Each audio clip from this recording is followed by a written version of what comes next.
எடுத்துக்காட்டு 1.10 கூட்டவும் -6/11, 8/11, -12/11. ஓகே, என்ன பண்ண சொல்லிட்டாங்கப்பா? அப்ப நடுவுல என்ன குறி போட போறோம்? இதுக்கு முன்னாடி பிளஸ் இல்லனா என்னது அர்த்தம்? பிளஸ். இது என்ன பண்ண போறோம்?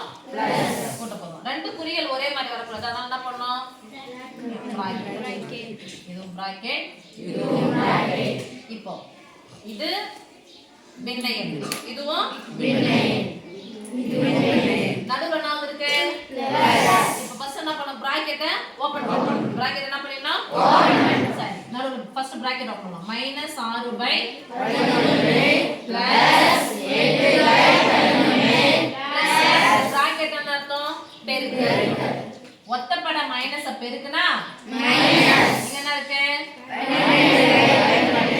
இப்போ அங்க மேல மைனஸ்னால கீழ மைனஸ்னால எங்க போட்டு சொல்லியாச்சு? நடுவுல போட்டு சொல்லியாச்சு. இப்போ பாக்குறோம்.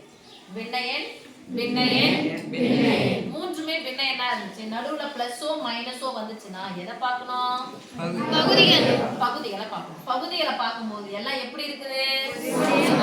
ஒரே மாதிரி இருக்குது. இது ஓரின பின்ன. அப்ப ஒரே மாதிரி இருந்துச்சுன்னா எத்தனை முறை 11 வந்தாலும் ஒரே மாதிரி சொல்லுங்க. பை 11. பை 11. இப்ப அந்த குறியோட சேர்த்து எழுத போறோம்.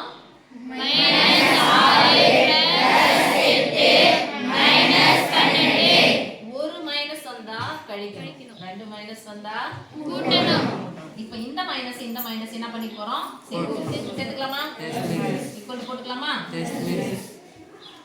-6யும் -12யும் சேர்த்தா -12.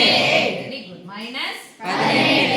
ரெண்டு மைனஸ் கூட்டனா மைனஸ் தான் கிடைக்கும். 3 மைனஸ் கூட்டனா மைனஸ் தான் கிடைக்கும். 4 மைனஸ் கூட்டனா மைனஸ் தான் கிடைக்கும். இங்க என்ன இருக்கு சாமி? +8 பை 11. இப்போ எத்தனை மைனஸ் வந்திருக்குது? மைனஸ் வந்தா என்ன பண்ணணும்? கழிக்கணும். எதுல இருந்து எதை கழிக்கணும்?